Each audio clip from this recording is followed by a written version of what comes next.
Hello guys, welcome back. And one of the Amiibos have either been, some people consider them either a fad or something that is here to stay. Now granted, Amiibos aren't the first version of this DLC in figure form, right? I mean, Skylanders did it. Obviously Disney Infinity does it. Obviously Lego's Dimensions will do it. Heck, even Transformers tried this, though they didn't tie it to a video game system. They made their own little base plugged into your TV that didn't do very well because, quite frankly, it wasn't tied to a TV system. And it wasn't necessarily something a fan base was looking to, because if you're going to do a figure like this, it's got to be good detail.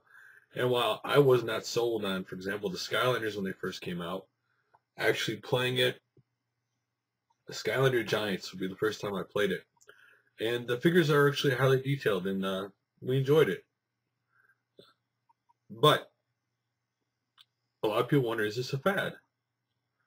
Well, the interesting thing about the Amiibos is that Nintendo has done something that I don't think people were surprised about. The fact they've actually licensed out the Amiibo brand to Yacht Club Games, and they announced that they're coming out with a Shovel Knight Amiibo. Now, what makes this interesting is they're basically designing this and making this on their own, Yacht Club. So Nintendo's licensed this out to them. Now, Nintendo has basically said in the past they're open to let third-party developers make Amiibos. And when the first person does it, your mind starts racing. Now, don't get me wrong, Nintendo made Pac-Man and Sonic, and those are all characters that are in Smash Brothers, and they said that would happen. But still, when someone else does it for the first time, can you imagine if something like Minecraft were to come to the Nintendo system, and then bam, we get Amiibos for them, or anything? This actually gives Nintendo really enough leverage, because the Amiibos are so hot that, for example, Ubisoft basically said we're no longer going to support the Wii U because the numbers aren't what they're supposed to be.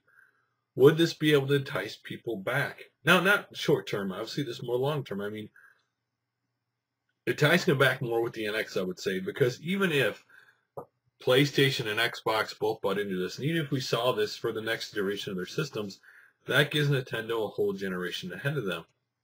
Now, granted, Sony and Microsoft, again, don't have the library of characters that Nintendo has. Sony would be second in this, and obviously Microsoft be third in this thing. But would this entice people to come back? They're like, hey, you know what? I know you're going to make our game on our system, and you're not sure how it's going to do, but what if we allowed you to make your own Amiibos? And Amiibos are hot right now. Again, some people equate Amiibos to Beanie Babies. They think it's that kind of fad. The problem is the Nintendo fan base is, quite frankly, the most rabid fan base there is. They blindly, I wouldn't say blindly is a bad word, they will follow anything Nintendo and buy anything Nintendo up, especially tied to a console. So, and some of this has been brought up by the fact that it almost seems like the world versus Nintendo. What I mean by that is all the magazines bash Nintendo and these reviewers bash Nintendo. And what it does is it makes this fan base even be more loyal to Nintendo, because they feel like they're attacking something they love. So they're a loyal fan base. And so will this give Nintendo like some kind of leverage for publishers? Maybe even more the indie publishers than anything else. Because think of it, indie publishers say, hey, look I could put my game on the Nintendo system that's done really well, and I get to make Amiibos for it. Bam. Meat Boy Amiibo. Bam. Whatever game you can think of that people really like, they could put it on the system. Bam. Terraria's coming out for the Wii U next year, right? Can you imagine the Terraria and Amiibos for it? Now, granted, that's not going to be like the most popular game in the world to win, like do nearly as well as, let's say, Konami were to do Contra on the Amiibos, or Metal Gear Amiibos, or Castlevania Amiibos. Capcom could do their whole library. They got so many different games they could do, right? Can you imagine a Blaster Master Amiibo, stuff like that? This is what Nintendo said they want to do when the Amiibos first came out. They were interested in the third party, and here we get our first one. So now the question is, what's next, right? Who's going to next do this?